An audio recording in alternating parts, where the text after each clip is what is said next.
Hey everybody, this is Wayne and I'm back again with another video. Took a small break again. We had a lot of things going on since the last video, so my backlog is getting bigger and bigger as time goes on, but I am trying my best to kind of push forward and hopefully I will have more content out. Some fun, exciting things going on in real life if you are following me. There is a few changes here and there, but overall it's very fun and exciting news and very happy about how everything's been and just super proud. So I'm going to keep it very high level for now, but overall I have a huge backlog. I have the SJY Zeph, I have the Hercules Audio Noah, I have so much stuff, the Final Audio DX 300 CL, I think that's the name of the model. But overall there's a lot of stuff that's kind of going on and I will be addressing it as soon as I possibly can. But today I'm going to be talking about the Viking Audio Draupnir, which is probably one of my favorite audio products I've listened to and fully endorse it. That's a spoiler alert. If you've been to any of the can jams, Viking Audio has been around for a while. They've been doing a lot of high quality cables. The cable is phenomenal and really highly recommend checking out their cables if you have an opportunity to, or near the market for something that's aftermarket. A little bit on the pricier side, but I think the quality is there and it's fantastic. Cue the Draupnir. The Viking Audio Draupnir has been kind of in the works for the past 2 years. And I didn't hear it at SoCal Can Jam 2024, but I heard, some feedback here there. People really enjoyed it. I feel bad about missing out on the opportunity, but kind of worked out because this has been in development for quite some time. Cue last year, SoCal Can Jam 2025, and I did have the opportunity to listen to it. And it just blew my mind away for an open back Basshead headphone that just hits all the marks. I'll talk about that in the sound and everything like that and kind of go over the pads and things that you can kind of change for it. But overall, the Viking Audio Draupnir is probably one of my favorite audio products I've listened to. I fully endorse it and highly recommend checking it out. The upcoming Can Jams, London Can Jam, this is a UK company, so they'll probably be there. They'll have the Draupnir there. SoCal Can Jam, hopefully they'll be there. Probably not Dallas, but we'll have to see. But highly recommend if you are a bass head and you really love bass, or if you're looking for just something super fun. It is on the pricier side, but if you're looking for something super fun that just makes you want to just bob your head and dance, like the Draupnir is at the top of my list. It's essentially the Duality, the Nightjar Duality of headphones, if you will. But let's get into it. The B-roll is going to be slightly different because this is a bigger product. It doesn't really rotate well on that display stand, so I am going to just do a different type of B-roll. But let's go ahead and get that started. So the Draupnir is a open back headphone with dual 50mm glass diaphragm drivers. The impedance is about 7 ohms without the bass boost switch. With the bass boost switch, try saying that 5 times fast, it turns up to 74 ohms, so it does like a lot of power. Highly recommend not just running off of a dongle because you're probably not have much headroom with it. The sensitivity is about 111 decibels per 1 volt or about 89 decibels per milliwatt. With the bass boost switch on, it actually drops significantly, so it does require more power, of course, to 89 decibels per volt and about 78 decibels per milliwatt. The bass boost switch technically does about 6 to 8 decibels for the bass. I don't know if there's a specific number that he targeted, but it should be around that range. The effect apparently tapers off around the 100 hertz realm, and it does, to my ears, corroborate that. The weight is about 390 grams and it's pretty comfortable overall. I never felt like, even though it is 3D printed, so it doesn't have quite the luxury materials that like a Sony MDR Z1R has, it fits really well and comfortable. Even with the largest pads, it still fits very comfortable. The Dekoni Choice pads, I did have to move it to the high spoke, but it works really well on my head. It comes with a hard shell case, and it also comes with the Viking Audio Hell cable, which is a very nice cable that's engraved very well. It also comes with 3D pad rings. I'll talk about more of that in the unboxing section, and you can always 3D print your own. Sebastian's been very upfront about being able to cater it and whatever possible 3D print yourself. The Draupnir originally retailed for about, I'm going to use US dollars, even though, whatever you might think about it. The US exchange rate put it about 1,800 at launch. It has increased to about 2,400 now, depending on the fluctuation of the current exchange rate. The increase is due to, and I'll link the blog post below, but predominantly materials, labor costs, and everything like that. And in order for them to kind of survive and continue to make more Draupnirs in the future and kind of grow, they did have to take the step of increasing the price. This is the launch edition, so it was about 1,800 retail, and has an option to upgrade to a carbon fiber version. And all launch editions have that ability to do so. And then anything purchased now going forward is not considered the launch edition, so does not have the ability to upgrade to the Forged Carbon Fiber version. The Forged Carbon Fiber version is going to come out later this year or potentially next year, just kind of depends on the time frame.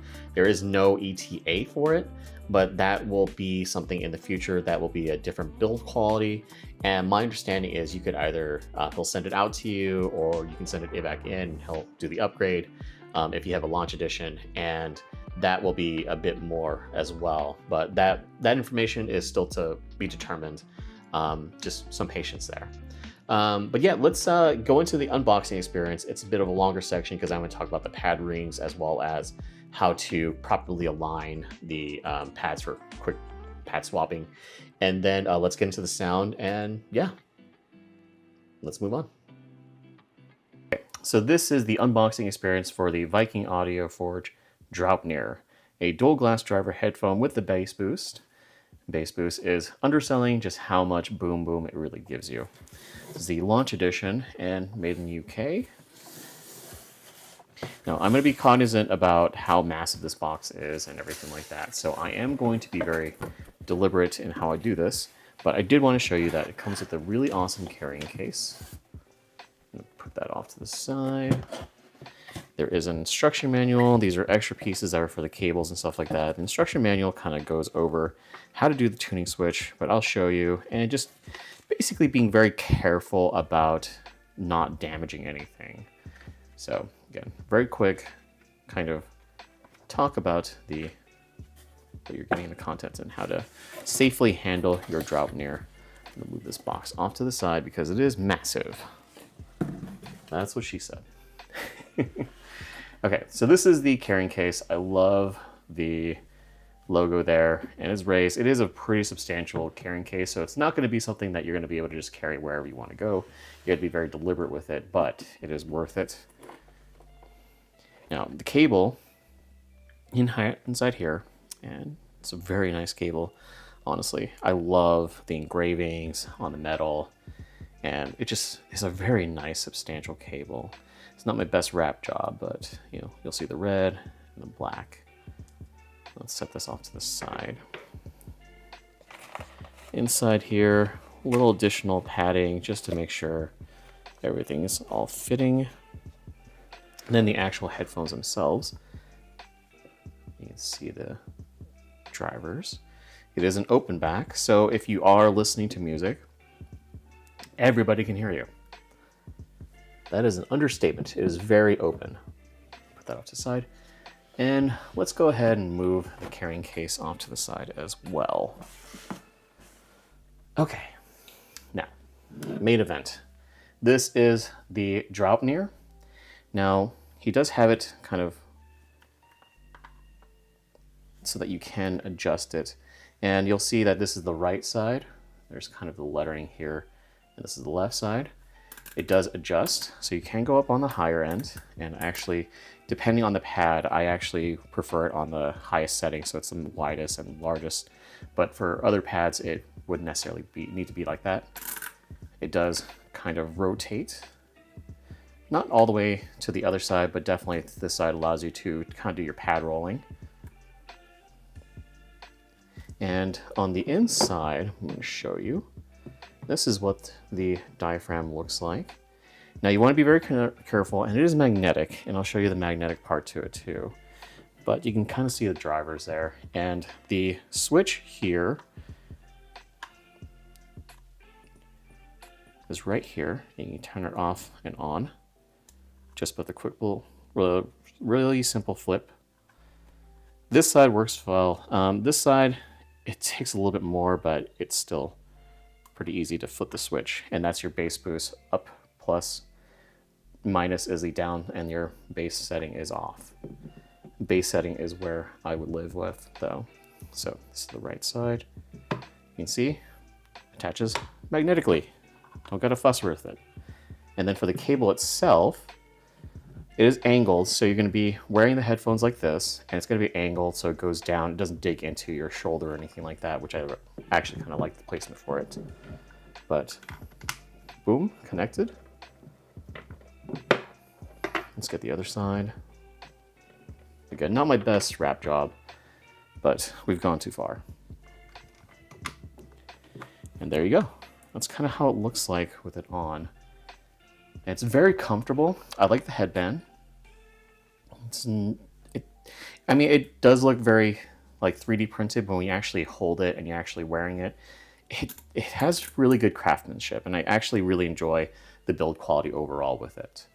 Now, if you have demoed the Draupnir, and you know what it comes with is the ZMF Ultra Perforated. So again, I'm going to show you the padding. This is the stock padding. It is perforated, so it kind of gives you more soundstage, a little bit more openness to the sound. When you have the bass switch off, I feel like with these pads, it's nice, but with the bass switch on, you get a really nice substantial boost to the bass. However, my favorite pads to go with the Draupnir is actually the Dekoni Choice Leather, and it is a massive pad. But what I really like about it is with pad rolling, the isolation with it, and the additional bass boost, it just feels more substantial. But again, it's really easy when you have the magnetic ring to just put it on. I'm going to show you how you do that right now. So this is the Dekoni leather pad, Choice Leather. And you kind of see with ZMF, you want to align the pads to the bottom with that stitching. So I'll show you the stitching you want to align to the bottom, facing down. But with the Choice Leathers, you're actually going to want to angle it forward. So how do I do that? Well, you flip the pad. You can 3D print additional rings, but Schedule does include one additional ring, so that way you could really start easily pad rolling. And the way it works is you just lift this up, just roll it out.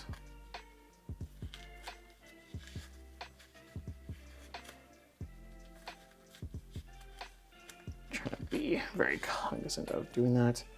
And boom, there you go. Now, how you orient the magnets, you want to actually have the magnets on the inside facing into the pad so that the magnet's not exposed. And you want to kind of have the seam or the stitching in between a setting. And you will want to play around with it a little bit, but there you go. Now they're both kind of basically aligned to the same side. And that's how it looks like with the Choice Leathers. There are additional pads that I've gotten, and they actually do a pretty good job overall as well with providing a different flavor of sound. It's just going to kind of depend on what you're looking for sounds, because there is, you know, additional pads you can get. I got the ZMF Protein, and I also have the ZMF Thick Lamb. And Thick Lamb kind of is in between the Choice Leather and the Ultra Perforated, while the Protein Thin actually has a bit more substantial mid-bass to my ears, a bit more thump to it. But again, it's really easy to just go ahead and attach that 3D printed, you know, pad ring and really be able to easily pad roll. So, you know, if you have access to a 3D printer and some, you know, magnets you can buy on Amazon, it's really easy. Again, that's on. You can see it's on. It's fitted really well. And if I wanted to pad roll real quick, make sure it's the right side. Boom, there you go. And that's ready to roll. And you can really find your preferred sound signature this way. But yeah, that is the Viking Audio Draupnir. So how does the Draupnir sound? Well, as I indicated, it is the Nightjar Duality of headphones, and you get a tale of two different switches in this case, with the bass boost switch off. The the sound signature is kind of like a bassy balance like sound signature. I would say overall the bass is still emphasized a bit more. The mid-range has good upper clarity and the details are there. It's not necessarily fully dark, it's not really bright or anything like that. It provides good balance overall. I think the bass is again more emphasized in this case, where there's good sub bass that's very detailed and rumbly, good mid bass punch. The lower mids with the male vocals and instruments, they like shine very well. I think that's more emphasized, but there is really good mids for female vocals, so anything on the higher registers sound phenomenal. And then the treble has good sparkle. Soundstage is wide, especially because of the open back design, and I think the technical performance works really well. It's not going to be something that you sit down and listen to and you try to nitpick on every single instrument in an orchestra track. Anything that's too busy, you're not necessarily going to get the full scope because there is a substantial amount of bass that would not make this a balanced headphone. This is still a bassy, warm type of headphone, but it's more engaging in this way. What I would say is that, like, for your library, if you're listening to a lot of hip hop, so like listening to Kendrick Lamar or Eminem, I put on like All the Stars with Kendrick Lamar and SZA, and it sounds phenomenal. The bass hits really deep. The vocals sound very good. I think SZA's voice actually sounds a little bit more forward and a little bit more sparkly. It works really well with this. So there's good contrast there. Motley Crue, Kickstart My Heart, the kick drums in the beginning really rumbles and shakes you can feel it kind of in your head, and it just makes you want to bob your head to your music, which is a huge part of, like, do I enjoy listening to music? And that's a huge part of like making sure you enjoy and you're entertained and engaged, because sometimes it feels like people are just listening to gear for the sake of listening to music for the sake of listening to their gear, as opposed to the other way, which is using your gear to listen to your music and enjoy your music. It works really well for orchestra. Anything Hans Zimmer, honestly, bass boost switch on or off, anything Hans Zimmer, it's phenomenal. I think it works really well for a lot of genres, but you have to be more of a bass head or really enjoy kind of bass. If you're looking for something neutral or balanced, like really balanced, like neutral, like a planar, like the SJY Horizon or something like that, I don't think this is going to really speak to you. But if you do enjoy more bass in your music or house presented, this is a good setting to have. Bass boost switch on, everything changes. It is so fun. It is so engaging. It's deeper sounding. The mid bass punch is harder hitting. Same music, and the Kendrick Lamar, the Eminems, the Jay-Z's, all that stuff, all the hip hop, all the rock songs like the Black Keys. I love In Time, Little Black Submarine, Way to Love, Turn Blue, like all the Black Keys where there's a lot of bass into their music. It just sounds so engaging and so fun. The mid-range does take a step back depending on especially what pads you're using. I think the male vocals still work well. Female vocals take a small step back. And I think overall it becomes a little more intimate sounding. And that's due to the bass just being more gobs of it. I think the technical performance does take a pretty small hit overall. I think it still has good detailing, layering, but the soundstage doesn't sound as open, and overall it is a bit more intimate and warm sounding with the bass boost switch on. Yeah, it's a tongue twister there. But I think the caveat to that is, even though you're taking a small hit to like technical performance, the soundstage and everything like that, it's just so fun. I have not encountered a headphone like that since like the V-Moda LP2 or even the Sony MDR Z1R, where the engagement of the bass is just top notch. I've listened to the Eris from the Z Reviews collab with Harmonic Dyne, and bass violence, that is good bass, but this is the true bass violence in this case. It shines, it's so deep sounding, it's hard hitting, it's punchy. Almost any track that has a lot of bass, it's going to really shine. It did fail. I have to be very transparent here. I did try to do the paper test that HBB has posted about before with headphones that he had, and it did not shake the paper. I did fold up a standard letter stock or letter size piece of paper and clamped it down. It didn't pass that. It didn't shake the paper, and it's likely due to just the pads themselves. They didn't seal very well with it. I didn't want to necessarily fully try more about it, but I will say, even though it did not pass that test, when I put the Draupnir on my table itself, reminiscent to like the Z Empire, ZE51B, or other BCD heavy IEMs, when I put some volume through it and I just let music play, something very bass heavy, it was shaking and rattling my desk. So it was doing that. I cannot say it passed the paper test. I'm not sure the paper test would work for these because of the seal. I didn't really try any further beyond just initial ones, but I will say that the bass is phenomenal. It did shake my desk like a BCD would, and overall I find it very engaging as far as a Basshead Basshead headphone goes. It's essentially the Nightjar Duality in a headphone like form factor, and it works really well overall. So I kind of mentioned before about comparisons. It's hard to have a comparison to this headphone just because the bass is so well tuned and so pleasant, and there is very few open bag headphones that are catering towards bass heads. You can get a custom Phil phone. Shout out to Phil. He makes phenomenal headphones, and he's using I believe a Fostex driver. Fostex headphones are very good as far as bass goes.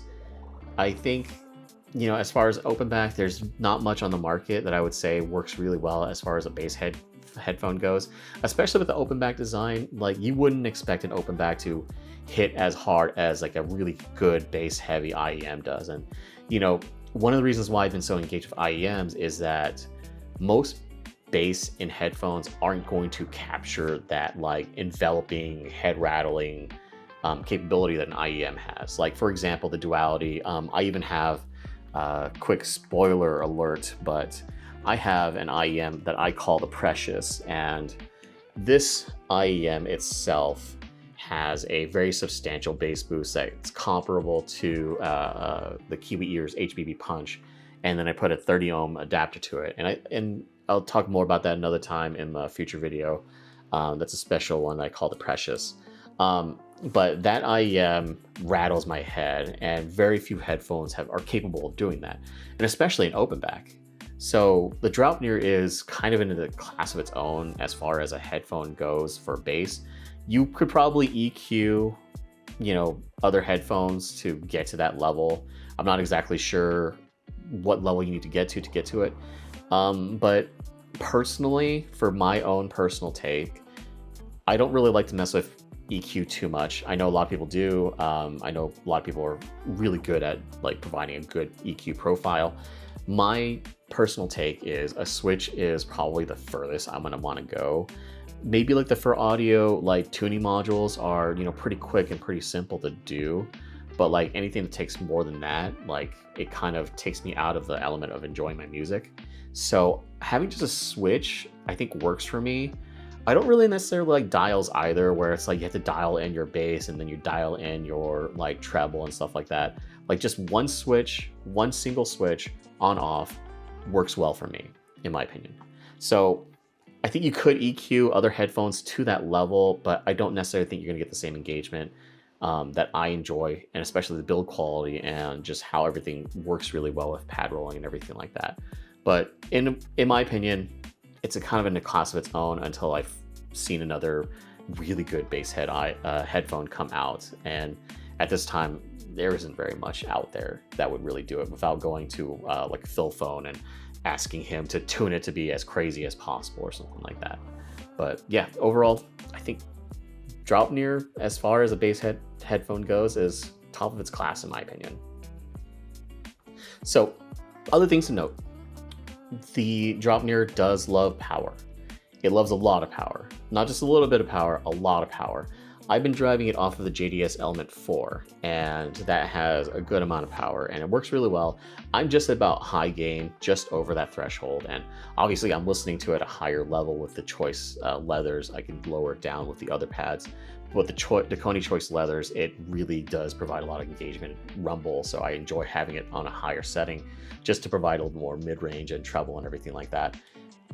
That's just my own personal preference. That's just my own personal thing I'm doing. But it works up to about high gain and still with a bit of headroom there. Anything else is probably going to damage my hearing.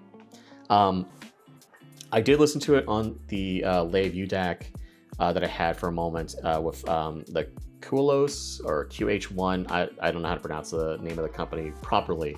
That's my own fault there. But I had a stack with that and it worked really well. So it really does like a lot of power. If you have a JDS stack or anything like that, I think it's gonna be fine.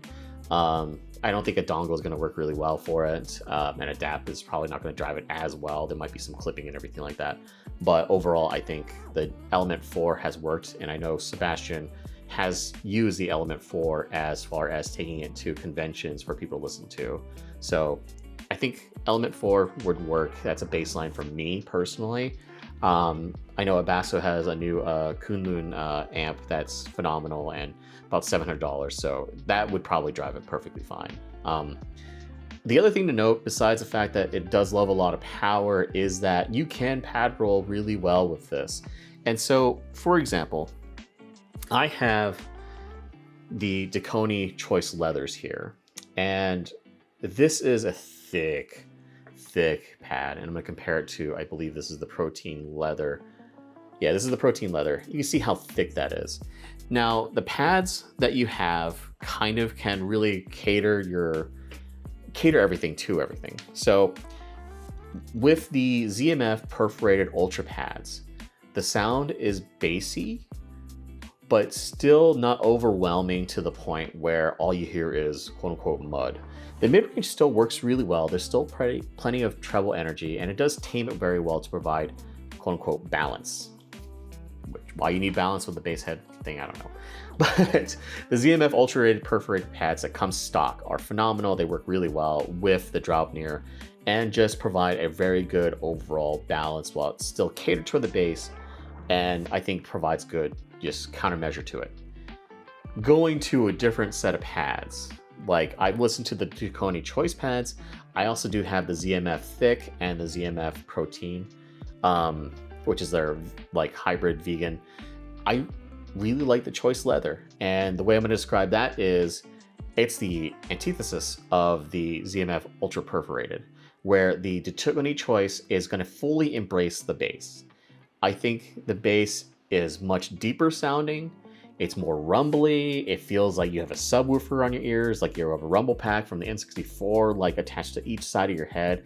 And it's like physically shaking your head with how rumbly it is.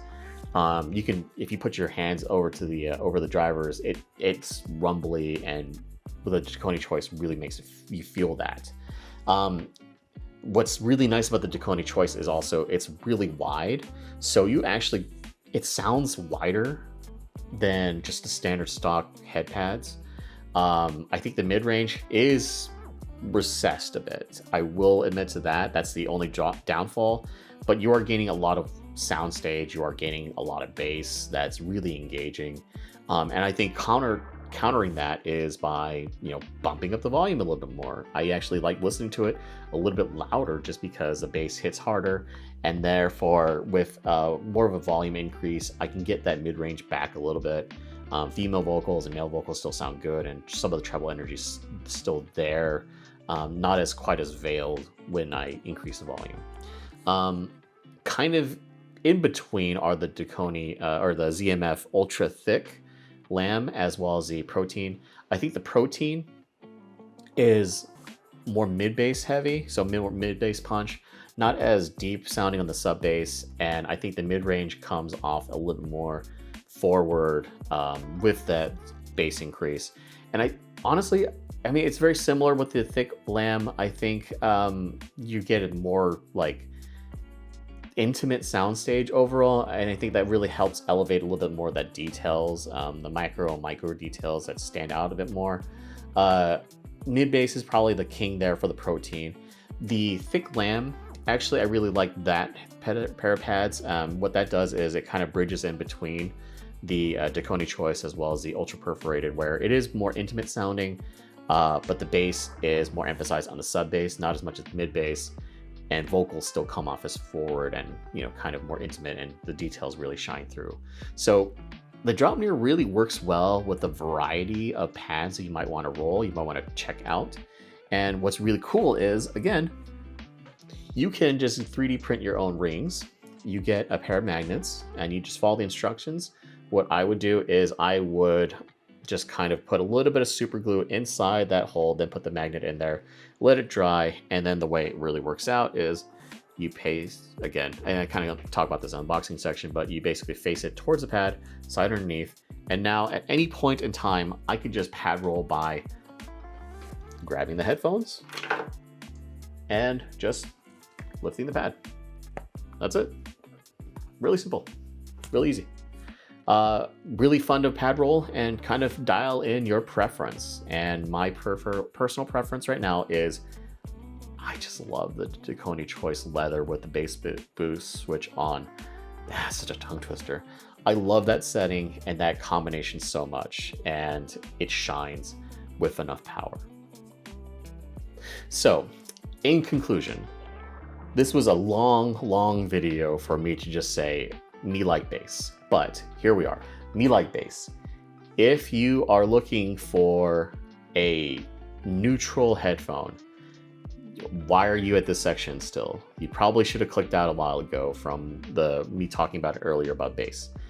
If you are looking for a good balance but bassy headphone, I mean, balance and bassy kind of are counterintuitive to each other. It's kind of a antithesis, but I think if you are looking for something that's capable of being bassy but still provides good balance on the mid-range and the treble side, you can go with the bass switch off and the ZMF ultra perforated. If you want to really go all crazy into the bass, then Dekoni Choice pads and then bass boost switch on. It kind of really can cater to how you want to sound, and I think that that's the funnest part. The biggest compliment I can give to these headphones and to any audio gear as a whole in general, to be honest, is that it was immediate for me to want to turn off my standard headphone testing playlist and just turn on all my music and listen to everything. Because there's a lot of times where I'm listening to my playlist that has very specific tracks like Fleetwood Mac, Dreams. It'll have Florence and the Machine, Dog Days Are Over, which has good bass and female vocals. It'll kind of range the gamut: Stevie Wonder, Sir Duke, Superstition, Black Keys, AJR, Bastille. Like I kind of go through the gamut of like classic rock and then also more modern hits. That's my playlist for headphone testing. I know those tracks intimately and I listen to it all. The Draupnir, and very few audio products as a whole, but I do have a few of them in hand or have listened to a few. The Draupnir is one of those ones where I immediately was like, I don't even care about listening to my headphone testing playlist. Give me all my music. Out of like 100 tracks or so in that playlist, I'm going to switch to listen to every single thing I love. Hans Zimmer, any orchestra tracks, all my classic rock, all my hip hop, all my EDM, everything. I want to listen to everything. And the Draupnir is just so much fun. And I think it's one of those things where instead of listening to my gear through music, I was listening to my music through this set of gear. And it's just phenomenal.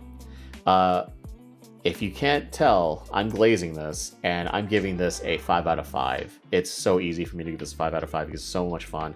The build quality is great. The price is a bit high. So what I would really recommend, again, go to Can Jams, London if you're in the UK area. If you can go to SoCal Can Jam, go there. I'm going to assume he's probably going to be there. But the Draupnir is so much fun to listen to. I highly recommend checking it out if you have an opportunity to. Or if you are a degenerate basshead like me, it is worth the flyer. It is pricey. It is worth the flyer though, because I highly recommend it and it's going to be so much fun. It's going to be a great compliment to your library, and I think it's going to overtake, and it's going to be a permanent staple for me. But yeah, I'm Make It Wayne, and thank you so much for watching. Till next time.